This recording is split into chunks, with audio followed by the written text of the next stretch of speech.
of her himself, talk a little bit about your agency, what you do, and we're going to get right into the questions after that. And I'm going to start out all the way to my left, on my right, your left. So if you'd please, I think you're lavalier, and you can just speak right into the mic. Okay, yeah, great.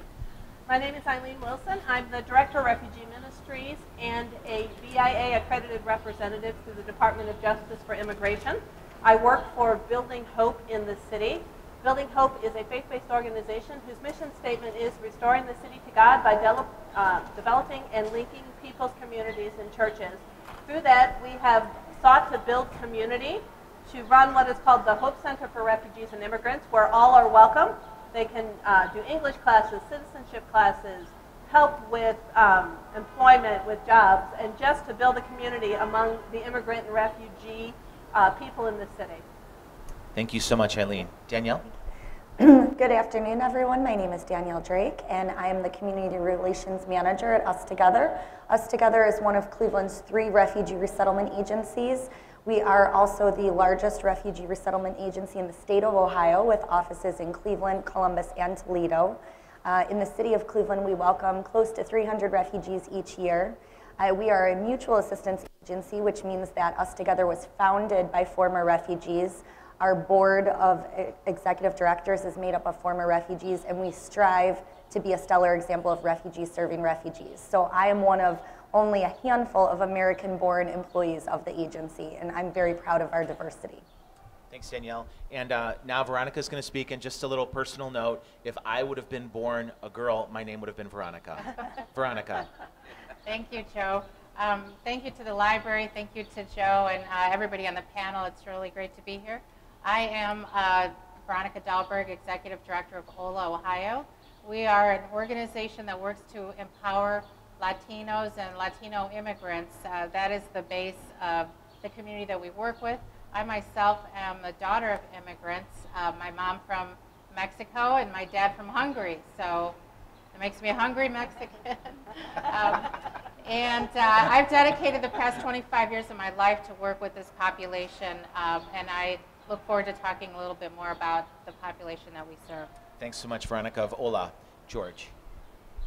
Good afternoon, everyone. Thank you, Joe. Thank you, everyone, for coming. My name is George Koussa. I work for an immigration attorney, a great attorney. I'm the public relations administrator with Mrs. Wong and Associates, Margaret Wong and Associates. And my role is to break down barriers to human interaction, barriers of language, barriers of culture, and my role is the cultural advisor on how to proceed, how to help immigrants, actually, especially immigrants, to change their lives, to get the best advice from a great immigration lawyer, and how to even function in a new culture, what you call the rule of the culture. Each culture has a rule. I am myself an immigrant from Syria. I came here 30 years ago, finished my graduate work at Cleveland State. I taught as an adjunct professor at RIC for 24 years, and I was the advisor for international students. I enjoyed all this work, immigration work that I do now. As you know, this is called a nation of immigrants, and I'm proud to be part of this dream, actually. When I was working at the U.S. Embassy in Syria, my dream, the second day I said, I want to be a U.S. citizen, I want to live in the U.S. And that's what my uncle told me when he visited the embassy in Syria. He said, you belong in the USA. And I left my job, which I loved, at the embassy, public affairs and public relations. And I came here, and I brought all my family here, and I'm proud of that. And the voice of an immigrant, again, to help any immigrant. And I'm blessed and honored to be able now to help the Syrian immigrants, my folks back home, coming here. We have the first family here, and of course, Joe and Global Cleveland is a great part in assisting the Syrian immigrants now, and looking forward to new families. And I just want to say maybe something personal, that the minute I met the Syrian family, see the emotions and the passion, and they cried, of course, and they said, we are blessed to be on this land. We are blessed, whether we are Muslim or Christian or Jewish, to be able to come as refugees, and look how we are treated in the nation of immigrants. Look what our country did to us, look what America is doing for us. When they knew I am, they even asked me about my, unfortunately, because of the war in Syria and this, my affiliation, my religion. I said, we don't talk about religion. They knew I'm Christian. I said, I'm more happy to help a Muslim family or Jewish family or a Hindi family. And that's a blessing for me. And I'm so honored and glad to be here today and to talk about these issues. Thank you so much.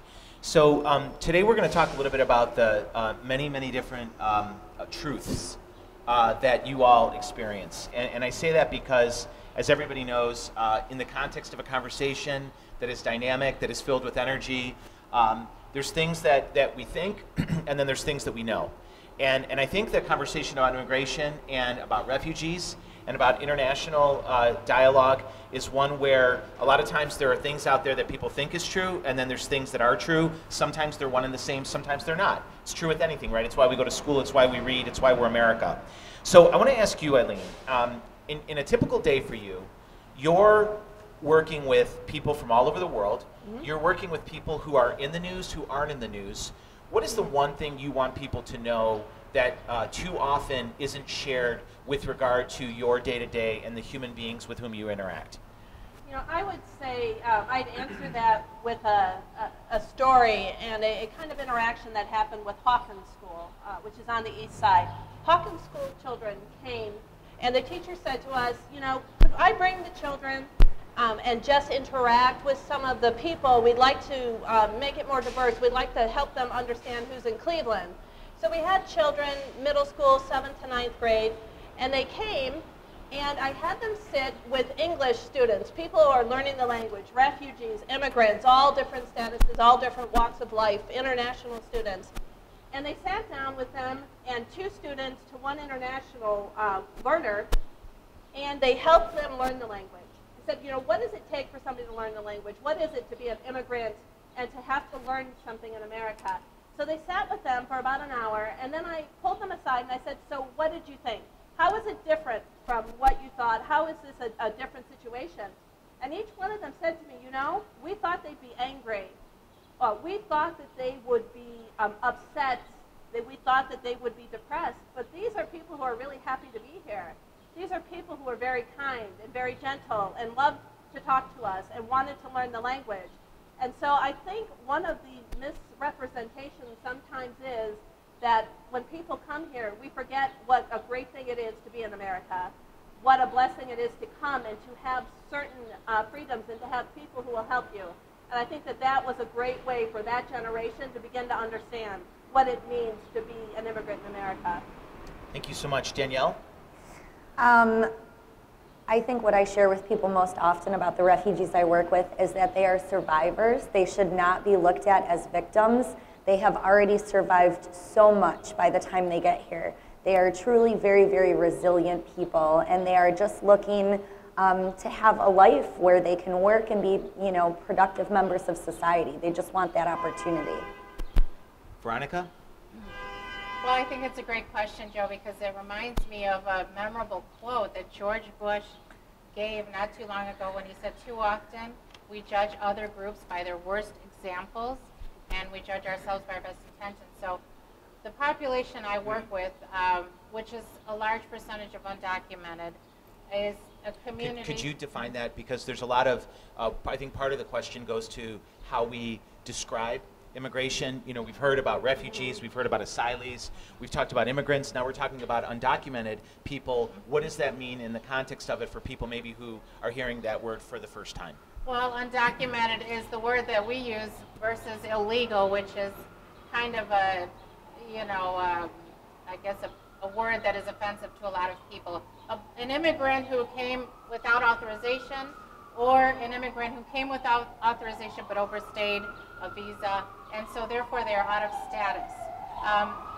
The group of Mexican, mostly Mexican immigrants that I work with came maybe without legal authorization. It's a trend that has been a reality in our country for over 150 years. It's just a reality. It's just like immigration is an issue globally.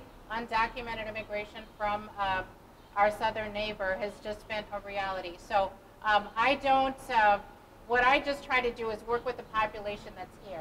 There's families, there's children. I'm not one to condone open borders. I don't condone people coming here without papers, but I feel that once they're here and there's children here and families, that we cannot just continue to marginalize them. We cannot allow 10 10 million people to live in the shadows. So what is the big thing that people don't know about this population, which they are definitely the objects of scorn right now and have been for a while. But what they don't know is this is a population that contributes tremendously to the economy of the United States. In many ways, particularly in agriculture. I mean, just looking in Lake County, that is the #1 economic driver in Lake County is the nursery industry. And if you don't have those guys with the shovel digging up the trees and the shrubs and filling the borders from the landscapers, and which they are doing night and day, 7 days a week, if you don't have the guys willing to do that work, then you can't have the people working in the office, you can't have the supervisors, you don't have the truck drivers, you don't have the company that's making the ball and the burlap for the landscapers, and all of these different businesses would not exist if you didn't have those immigrants willing to work in the field. And it's always been immigrants. So they contribute enormous amount to our tax base and to the culture and to, I guess, the fabric of our country in a very positive way. Gentle, lovely, wonderful people, which I love to work with. So thank you. Thank you, George. The definition in your mind of when your day-to-day doesn't meet what people think it does in terms of the communities you work with? Mainly, I can say I work with two segments of immigrants, or the immigrant population seeking green card. Also, those are seeking asylum, and that's really the more impressive and more powerful example of a client or a person coming to seek asylum and find the way, the best advice, telling me that this is, again, I was rejected in my country, I'm coming to this great country that will accept me, I'll be a citizen in a few years, and this is a great experience for this person, and it's touching, really. Then once they know the opportunities here beyond having the asylum, the green card, and then to be able to work and to enjoy freedom, to enjoy democracy, which is a blessing for them. And being, again, as I mentioned, myself as an immigrant, it's a rewarding work for me to work with immigrants. And the second segment is I still deal with the international students population. As most of you know, we have in the U.S. 800,000 international students. 800,000 international students yeah, right now in the United States, yes, from countries that are not the United States. Exactly, from, you can say, 75 countries. That's the example I had when I was at Tri-C. There's probably, overall, nationwide, I would say over 100, maybe 130 countries represented here. So, I want to mention again, my colleague mentioned the revenue, the work that they do. As you know, F1 visa, they're called F1 visa students, international students. And they want to change their status, and they can, with the help of legal counsels here and the opportunities. And then they can have H-1B visa, like work visa, and then that could lead to a green card. But again, talking about the importance of the cultural diversity of the students from over 100 countries at U.S. colleges and universities, that's amazing. And then, economically speaking, again, the research I did on the income revenue from international students with their spouses, their kids that come with them, escorts from sponsors even, a revenue of 800,000 international students, around $28 billion. That translates into 200,000 jobs every year from international students' revenue. So just again, speaking of the social diversity and the impact on our country and the economy and everything, that shows this major impact and the joy, again, I deal with dealing with these two segments of population. So George and Veronica, as we talk a little bit about the perception versus reality, we think a little bit about what happened in the 1930s when the Jewish community of Europe was very aware of what was happening under Adolf Hitler and the fact that people were being imprisoned and round up and later were being killed. When the ship, there's a story about the ship that would come from different ports, would go to one port in the United States, they would be turned away because they were called Nazi sympathizers. They'd go to another port, they were turned away. It was like literally like a ship that couldn't find a home, right? And it just seems that sometimes fear, which is legitimate, right? We're not judging people. We're not saying that someone has a right to an emotion, but people have a fear. That seems to be a common theme throughout the last 8 decades. Right? It turned into when the Vietnamese were coming after the war, turned into the Sudanese coming after their civil war, turned into when the Ethiopians were fleeing from the famine in the 80s. In the 90s, it was the Kosovars coming from Albania. Today, it's folks coming from Congo. You guys could talk about that a little bit. For the two of you, from a perspective of being either an immigrant yourself or a child of immigrants, how do we counter when someone is scared and get to a point where we understand that the people who are coming may have a lot more in common with us than we do. George, would you start out? Yeah, sure. Actually, the main theme here, the main idea that I want to really touch on and focus on is knowledge and awareness. Again, cultural awareness. Letting, let's say, our mainstream American, view know about this segment of immigrants from any population. Could be, as you mentioned earlier, Joe, our friends, our cousins, we call them, blood brothers, the Jewish people, who had suffered a lot in the past. And then, again, the perception could be in the media and in the public here that, these are certain, something happened, we don't sympathize. But now this, by the way, this perception, I could see it has shifted from the 30s and 40s even. Yes. More welcoming now. But again, the main idea, again, is to spread a message of love and awareness. Awareness of why is it that those people are here, and what did they go through, and then knowing more about their culture. We'll see more similarities than differences. And we can use these differences as our strength to build on this and to have a more welcoming community and more, comfortable population of that sort. Thank you, George. Veronica? I think, like you, Joe, I think it's important to acknowledge and validate when people feel fear. Yeah. They're worried that maybe we're going to let in a terrorist and they're going to do some destruction. Sure. I think the first step in communication is to acknowledge and validate those feelings, because it could be true. So on the other hand, though, this whole idea of the other and how we in the United States deal with it has been an issue from even before 80 years ago. Right. Even, I would argue, starting with the Native Americans and the Native American removals, which happened even right here in Ohio en masse. There's a lot of history about that. And many of them were put on reservations. Well, we can't continue to put other groups in reservations. So even with the Mexicans, when the United States and Mexico first put the border there in the 1850s, the Mexicans who were on this side were forced to leave, many of them. They were not given citizenship. The Irish, the Germans, the Italians, this has been an ongoing issue.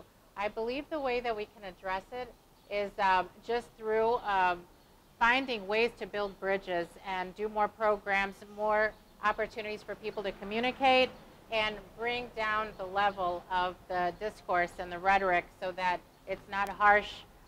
Even myself as an activist, I had to learn over time how to dial it down a little bit, because in my zeal to want to defend the immigrant population, I was probably being a little too much, abrasive. And I think it's important that we set the example and bring the tone down and have conversations with people and try to do as much as we can to build those bridges. Eileen and Danielle, you guys are both working in a context of trying to make sure that you're both working in the context of trying to make sure that the refugees that are coming here get what they need. They're coming from situations that a lot of us couldn't even imagine.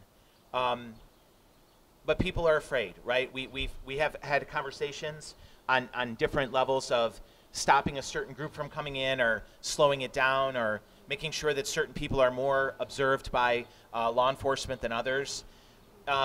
Is that your reality when you meet with the individuals you do? What are the things that are really critical for people to know? Eileen, if you want to start, and then Danny.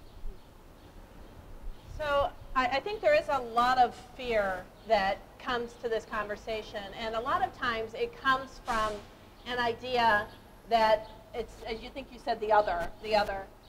My parents were immigrants, and my mother came from Ireland, which, had I come at a different time, would have been a whole different situation. So I often what do you mean by that? Because your family is of Irish ancestry.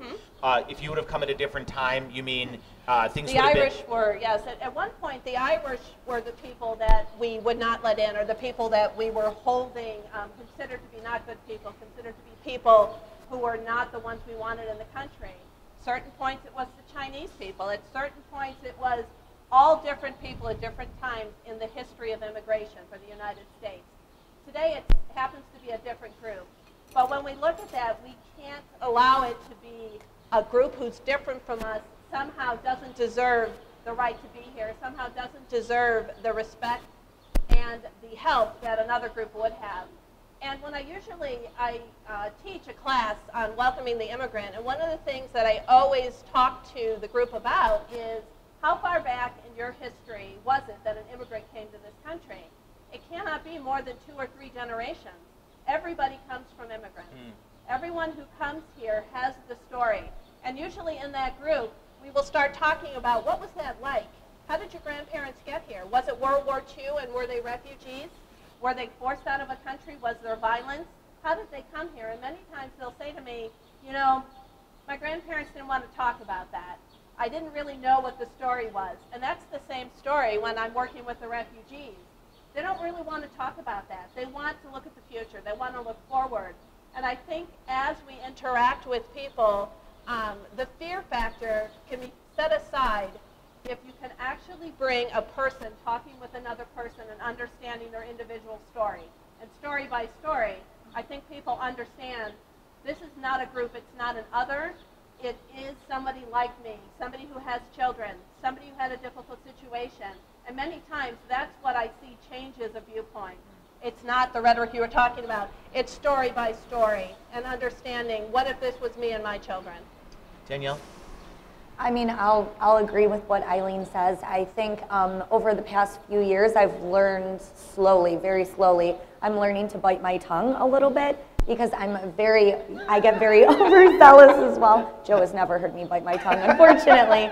But I really am trying to just give a safe, open space for people to share with me, why exactly are you scared? You know, what news article did you maybe read, or did something happen to a person that you know? What caused you to have this fear? And oftentimes it's just a complete lack of education and exposure to people that cause this fear. So then what can I do to kind of bridge that gap? Can I bring them to an event? Can I share with them some statistics and information? Information is key. When I explain the 13 steps of security screening process that refugees go through, people are always shocked. They had no idea. Security steps by whom? Department of Homeland Security. So I feel like you can't have your cake and eat it too. Either you trust our security and our government to do these interviews and these steps, or you don't trust them. But you have to kind of choose. You can't, you know, piecemeal it together when you think the government's doing a good job and when they're not. So I think oftentimes it's just people have a lack of education of the process.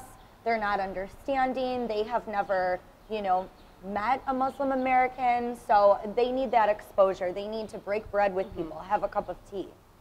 So one of the things that each of you talked about in a way that wasn't very overt, but had something to do with each one of the individuals and groups of people that you represent, had to do with the economy, had to do with jobs, had to do with economic impact, had to do with things that we don't normally think about, right? When you hear the debate, you hear, oh, that person from fill in the blank, from Syria, from Mexico, from Nepal, from Ireland is taking my job away from me. What is the world that you see in terms of that? Is there any benefit to people coming here? Obviously, the nation we have a fantastic nation. You know, I would say as a son of immigrants, the best country in the world. We love our country. We love the people that we are. But does it do us any good? Is it something that just matters to us because we're good people, or does it actually have an impact on us in terms of our economy? And I'll start with Veronica, and then we'll jump around a little bit, but I want to hear from everybody. Veronica, does this mean anything for us in a positive way, or is it just because we're good guys and gals? The immigration, is it positive for our economy? Yep. It's absolutely so important. You take a city like Cleveland that was thriving at the turn of the century with 1 million people, 3/4 of which were immigrants, and you saw the stores and department stores and eateries and everything all over the city back in the day. The population has gone way down to below 400,000. Part of Joe's mission, I believe, and I don't want to put words in your mouth, but is to try to repopulate the city. And one way to do that is through immigration. If you look at Painesville, where our organization is based, it is one of the few cities that showed any growth in all of northern Ohio in the last census. Cleveland went down, the state of Ohio, I believe, went down, but Painesville had a growth of 12%. And you need to have people because people produce, people consume. And with regards to the immigrants, I mean, they're contributing to the tax base, and I really want to address this because one of the biggest smears that we hear is that our community, undocumented or Latino immigrants, are a drain on the community, a drain on our economy, and that couldn't be further from the truth. And study after study has shown that they're keeping Social Security afloat. I can give all kinds of statistics, but it's in the billions and billions of dollars of taxes that our immigrants are paying. The Department of Treasury of the United States began a program in the 1990s to collect income taxes from undocumented people. It's called the Individual Taxpayer Identification Number System. And because all people are required to pay taxes, whether you're documented or not. And so the immigrants obtain this ITIN number, they file their taxes, and in this way, the Treasury has collected, I believe the first year, about $10 billion. So it's been a tremendous success. So yes, they're absolutely important to the economy. Eileen, do you see the entrepreneurial spirit within the community that you work with? I mean, you've got people coming here who are coming from Civil War in cases they've been abused and harmed, and yet they're working. They're starting businesses. They're employing people. They might be employing people who look like me. How does that work? It's very interesting. A lot of times people think about, well, everyone's coming and they're taking jobs, and what does this look like? And, you know, there's again this fear factor that comes. But the reality of that is that when people come, they want to work. Many times when refugees come, they have been sitting and waiting. It can be decades that they've been waiting. They want to start their life. And when these people come, many times I call it the anti-risk aversion. Americans are very risk averse. We will not make a choice. We think, well, what is that consequence? What's going to happen? You know, is this a good or bad thing? Many times an immigrant or refugee will come and say, I've lost everything at least twice. I'm just going to take the risk. I'm going to start this business. I'm going to make this leap. I'm going to do something that would make the average American very, very nervous. But they're going to take that risk because they've lost everything. We need that risk. That used to be the American dream. It used to be where people would come and risk and start a business. And we have many, many Nepali refugees who have started stores, have started restaurants. We have people from different parts of Africa who have started Uber, who have done grocery stores, who have started restaurants. We have a man who has started a transportation company working with the immigrants. So they look at the opportunity and they take that risk. We have many, many people who are taking that risk to start a business. Along with that, there are people, and I think Veronica talked about it, who will work 2, 3 jobs, who are really working to support their family. So they will take work that nobody else will take. They will go to work, and we oftentimes have employers who will call, and through the last maybe 2 to 3 years, this has increased, where employers will call and will say to us, you know what, I think that you have an employment pool that we could use. We can utilize this. It's another group of people who are family-oriented, who will work and will work multiple jobs and will come to work and will be drug-free. And this is very important to the economy in Cleveland. And what we're seeing is an increase of understanding of the people who are coming. Maybe they're going to be a great replacement workforce that we need in Cleveland. We talked about population. Ohio runs in the bottom 5 states for keeping population. Oftentimes we don't think about the fact we need to replace the population of Ohio. We don't have that. Immigrants come, they're replacing, they are filling jobs, they are making the economy a boom and recover, and I think that's an important part to understand. They're not a drain, they're actually advantageous to the economy. George, you talked a little bit, you threw some numbers out in the hundreds of thousands and in the tens of millions. You were talking about students, right? Where we're hearing about the jobs and the jobs that are being fulfilled, the businesses and the businesses that are being started. We're also talking about our colleges, our universities, where many, many American-born students go. And these international students are coming as well, and there's something that's a little bit more than pocket change in terms of what that means. How is that, and what would it mean if that kind of community weren't here in the United States with regard to our colleges and universities? Okay, so again, in terms of the richness of the diversity of these international students that they represent here, as I mentioned earlier, the economic impact, and also the mix, programs like cultural exchange or domestic students. I had a program, we're trying to develop a program at one of the Tri-C to send American students, connect American students with international students. So Americans would go abroad as the students abroad are study coming to abroad, America. Exactly, and then there is experience from that. And then these people would come back with great knowledge of overseas, knowledge and other countries and economies and the global economy, everything is global as you see now. Would that help them in their job search as native-born Americans? Of course, if somebody would put on his resume that I had the study abroad program in Germany or in Syria or in India, that you can imagine how much opportunities he will have or she will have in the future as a student. So these are great programs that exchange programs between American students and international students. Yeah. In addition to the economic issue that I mentioned. Also, I would like to mention, Joe, here about the impact by immigrants. I have statistics also of being a person who lives in Cleveland and being involved in the international ICCUN. I'm a board member of the International Community Council. And what is that, George? This is, okay, we represent and work with the various ethnic groups in the greater Cleveland area. We have, by the way, 118 different ethnic groups in the Cleveland area. And we work with the lead people of these people to help new immigrants from their countries how to assimilate in the culture here. To help students. When I was at RIC, I would look to the lead person in this ethnic group and to send a student, international student, to do a seminar or internship. And then that would develop into a job in the future for him. And then the comfort zone that this student would build, when he would see somebody from Turkey, this is the person in charge of the Turkish Community Center, for instance. So this person would open opportunities for the student, and the comfort zone, again, I would feel like home, away from home. And then this is great. Again, this 118 ethnic groups, the rich culture, the rich also experience, by the way. Again, I would like to throw some numbers and statistics. Probably a lot of you know that entrepreneur here in the U.S., 65% of patent inventions are made by foreign-born immigrants, actually, 65%. And then this is, a great thing that, say, is done by foreign-born immigrant population. So again, the impact on the economy, impact on the culture, it's huge. So that's how I see the impact.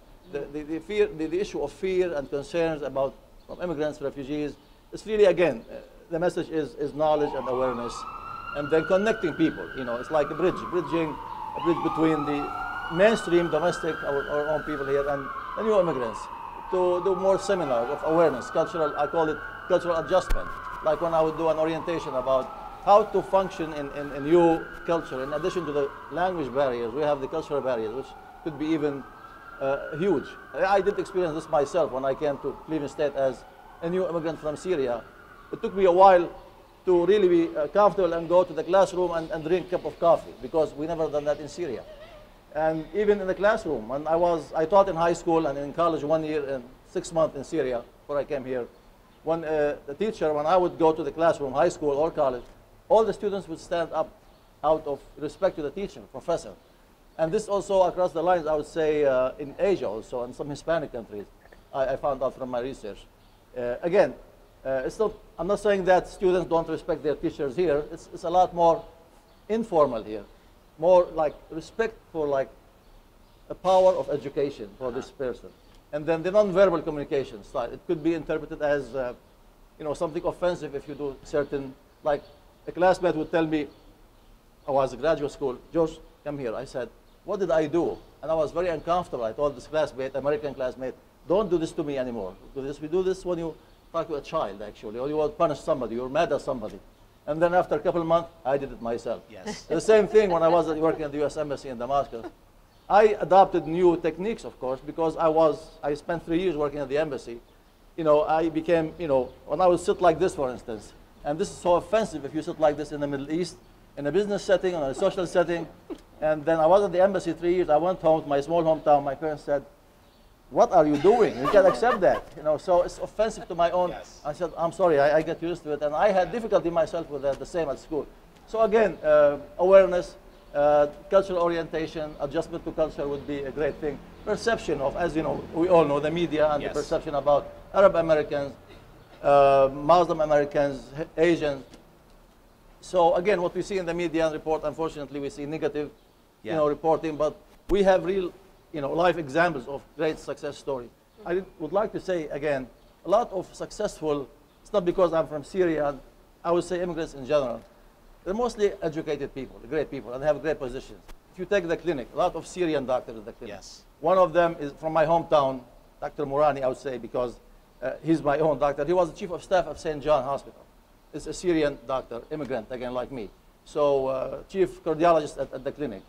Syrians, Lebanese, Middle Eastern, Muslim, Christians, I mean from all sorts, Asian. So success stories of those immigrants that I am proud of course, myself being an immigrant. Maybe I have my own bias, but Sure.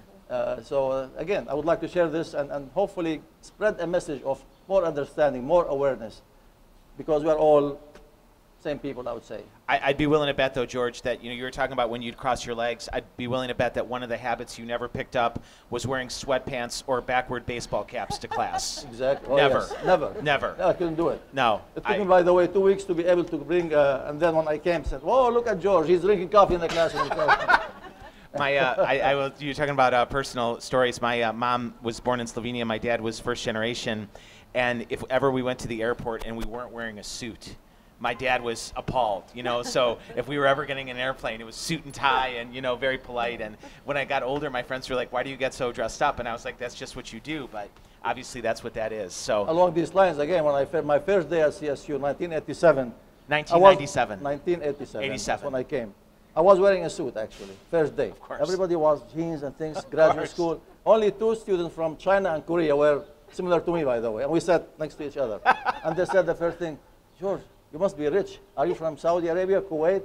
I said, "No, this is the oil country. I'm from Syria. I am middle class. I am this. I used to work for the embassy, but I'm used to do that in the school there, Yeah. wear a suit." So they thought I am a millionaire or because I'm wearing a suit. Right. Next day I went, and a week or so, took me a while to wear jeans and Yeah. tennis shoes, go to classroom. Thank you. So, Danielle, one of the things that I keep hearing about, and you've each said it, and I'm not even aware if you've said it because of how inclusive the 4 of you are, and it's great to be here with you. It's a real honor. People keep talking about bridges.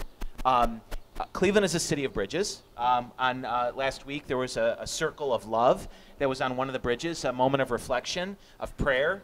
It wasn't even bipartisan, it was nonpartisan. It was Catholics and Jewish people and Muslims and Christians and atheists and people from all over, and African American and white and people born all over. There's other conversations that are happening right now that aren't about bridges, that are about other structures like walls or barriers. And just in your language, the way you're talking is this idea of a bridge. And I'm wondering if you could talk about that a little bit, because we're obviously in the middle of a pretty fantastic experience from the Republican National Convention being here. We're grateful. It's an amazing opportunity to meet old friends for the first time. What is the thing you want to explain about a bridge? Well, I mean, as you know, I've said it many, many times before. I don't believe in building walls. I am not of Native American descent, so my parents and grandparents came from other countries. They had the opportunity to come to this country, and America is the land of immigrants, whether by chance or by choice. Most people that are here, if you're not Native American, your immigrant story, maybe one generation, it may be 5, but I think it's very important to relearn it if you don't know it. Talk to anyone in your family and find out what that immigrant story is, because I think we're getting far away from it sometimes and people are not remembering that, and that's when conversations of walls come up. So in terms of that, and I'll say this to you, Veronica, you're working in a very interesting dynamic right now with citizens who are coming here not from the Middle East, right? So it's not our friends coming here from Nepal or Congo. These are individuals coming here from Central America, South America, people coming from Mexico who are fleeing very challenging situations, but it's not being covered in the news. Like, one of the conversations that we don't talk about is how absolutely dangerous it is to be a teenager in San Salvador, right? I mean, one of the most violent cities in the world. We're not talking about what's happening in Honduras and the challenges people have. You know, we've heard a lot about some of the younger people that are coming by themselves, you know, to the United States. What is that perspective? Because so much of what we're talking about today has to do with ISIL, ISIS, IS, whatever we call it, but our neighbors just to the south of us are going through some pretty extreme situations, and ones I think that would make a lot of people in the United States think about in terms of why people want to come here.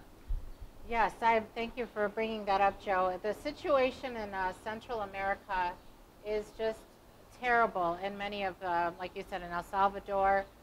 You have crimes of violence against people because of drug trafficking and the cartels that have really maintained a grip on big sections of Mexico. I used to travel with my family. Imagine, summer vacations, we would get in the station wagon and go all the way from Ohio down to Mexico. Wow. And drive to visit our family there, and never had a problem. You cannot do that at all right now. Before the age of videos in the car. Yes. Boy, that's a lot of No punch cell buggy. phones. I mean, no cell phones, and we're just off we go. 5 kids. What did you do in the car?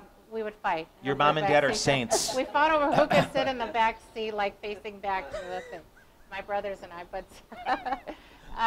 but now, and I still go to Mexico, but you have to be very alert. And so yes, people are fleeing those situations. And the thing with the group that I work with, they're not, I guess, government-sanctioned immigrants as maybe refugees are. So there's no services. Most people say, if you don't have the paperwork, we can't help you, whether it's medical, school, different things. So it's a very challenging job. And what I've been focusing on lately, once the population does get here, they eventually do get an encounter with the immigration system, and they'll have to go to court, they could be put in detention, they could be deported. And my job lately has been really to try to help keep the families together. So if you have an immigrant who was unauthorized and he came, he set roots down and married, has children, and then all of a sudden they're in the system and about to be deported, that's when we step in and we try to keep that family together. And it's very, very hard and difficult work because immigration is an issue that encompasses all the different groups, but deportation, which is an issue that we focus on, is really mostly Latino and Latin American. So about 94% of deportations are Hispanics. And that's why Hispanics are so big on this issue. And speaking of building bridges, one of the ways I try to help the community, a bridge is a two-way street, so to speak. Mm-hmm. So I say to the immigrant population, too, that they have a responsibility. We have rights, but we also have responsibilities. And so I try to teach the immigrant population how to engage with others, get to know your community. Don't just live in the shadows, but who's your congressman? Who's your state representative? What's the city council meeting?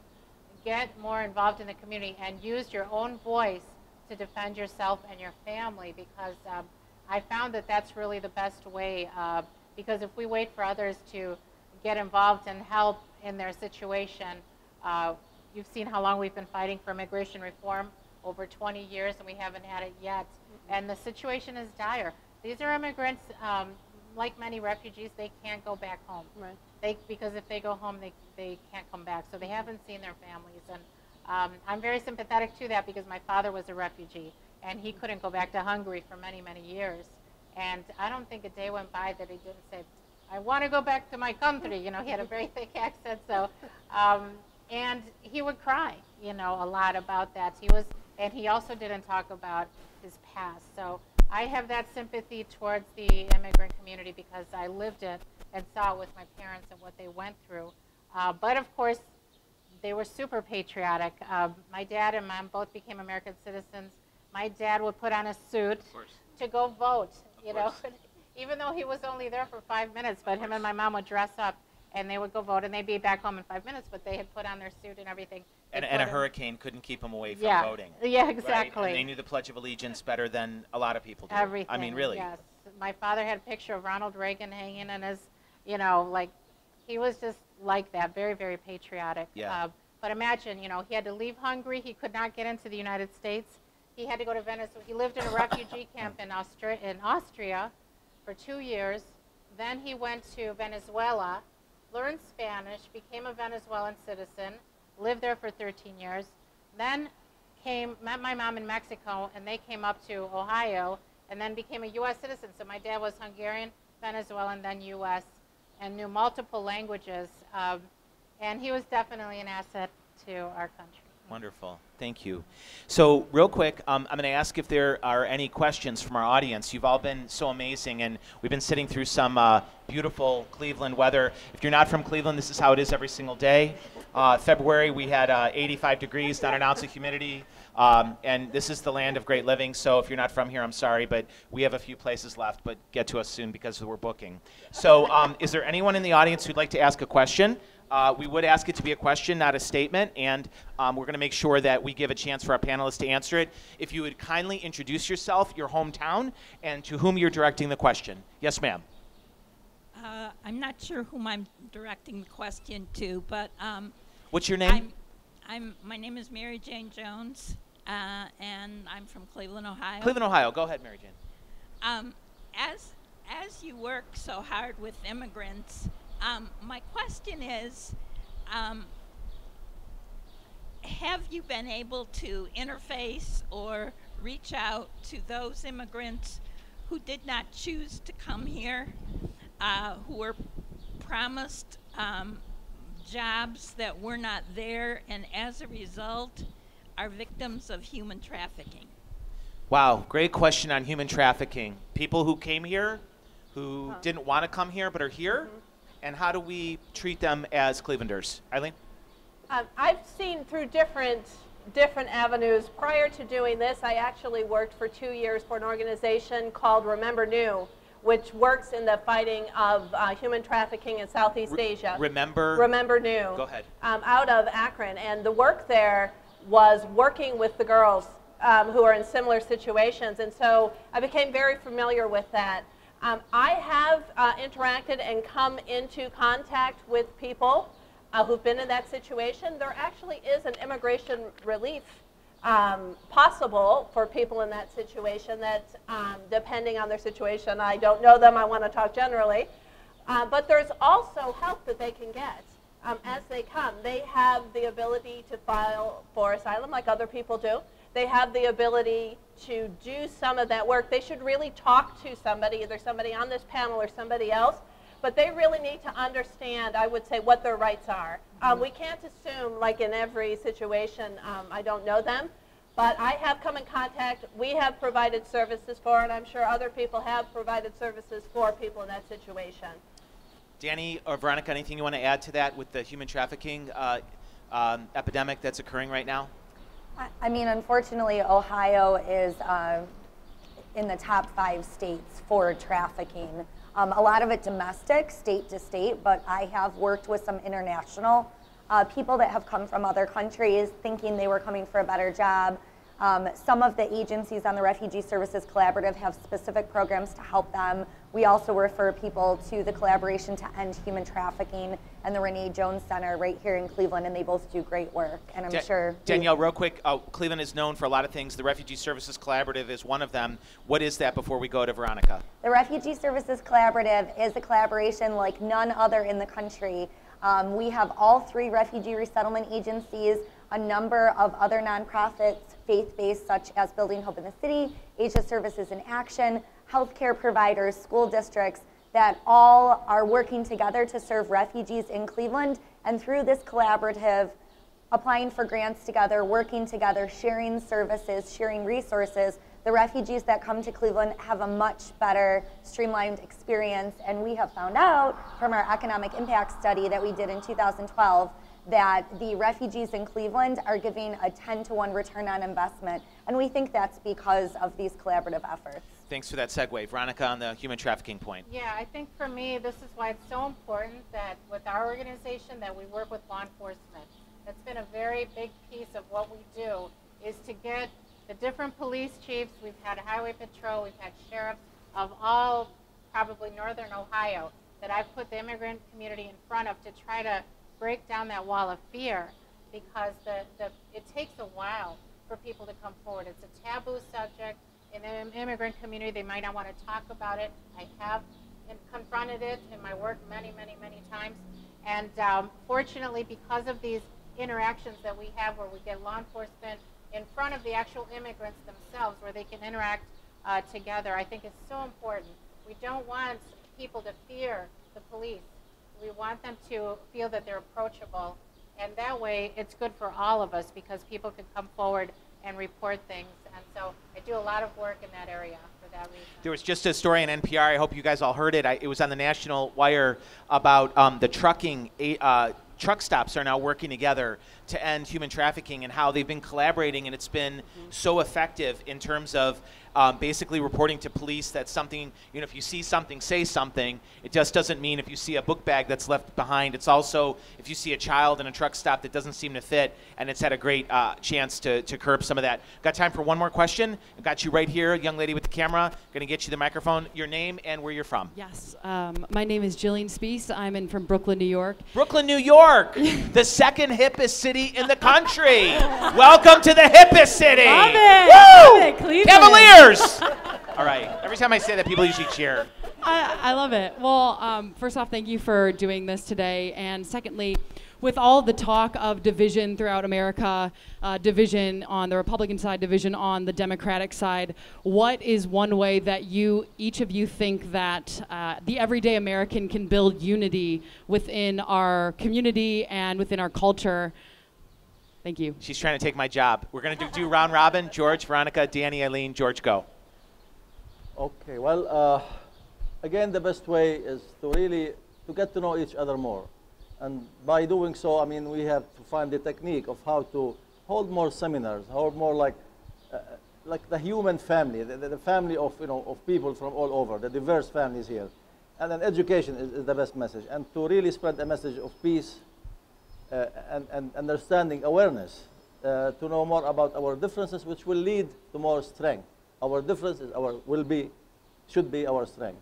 And that's the message I would like really to say, and we can work on that among all the different organizations, international organizations, and to say that Cleveland is not the best or one of the best welcoming city, and now we have the leadership of Mr. Cimperman here with Global Cleveland, and to bring more immigrants here to the city, and they know it. And again, my voice actually, and my role is to, of course, speak about that, say how welcoming our city is. Of course, when we need more awareness for cultural barriers to human interaction, as I mentioned earlier, we should do it more often and get to know each other more. So we'll have this message of love and peace instead of division and building walls, building bridges, break down those barriers to our interaction and communication. George, how do you say welcome in Arabic? Ahlan wa sahlan. Thank you. Veronica? For me, it's been something simple. I go by Martin Luther King when he said nonviolence in words and deeds. Words and deeds. So I believe very much in that. And what are we saying?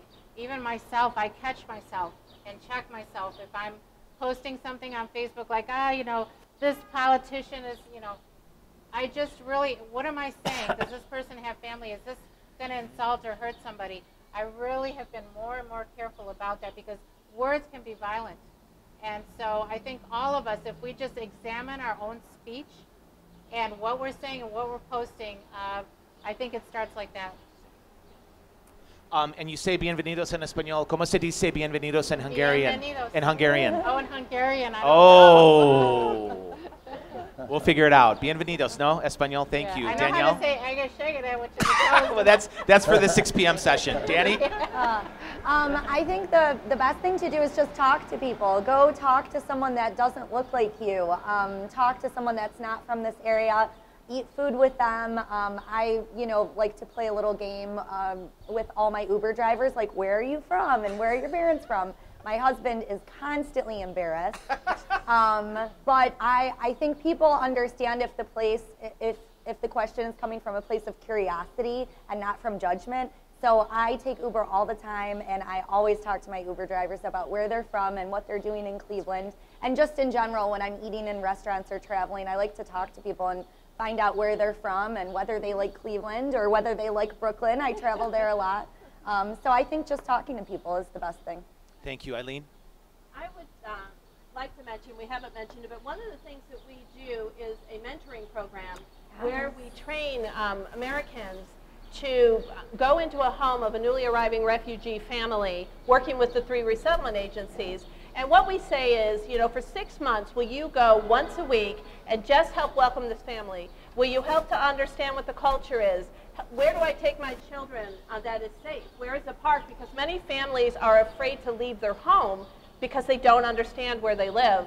And through that, when I do the training, I take them back to the point in America that used to be Little House on the Prairie, used to be the Waltons, where a neighbor was a neighbor, where the person next door to you, you took care of. It didn't matter what they looked like, where you took in a child where that child had nobody. That used to be what America was, and we don't have that as much. And so now I substitute mentoring for that, where I'm going to go in and I'm going to be uncomfortable for a while, but I'm going to understand very well what it is to come here. Nothing will take you there like just working with one family. I always say you can't save the world, but you can impact one family. Yes. So Eileen from Building Hope in the City, Danielle from Us Together, Veronica Dahlberg from HOLA, and George Koussa from Margaret, Wong and Associates. To quote the Waltons, good night, John Boy. Thank you so much for your incredible presentation. Let's give them a round of applause. Great job, guys.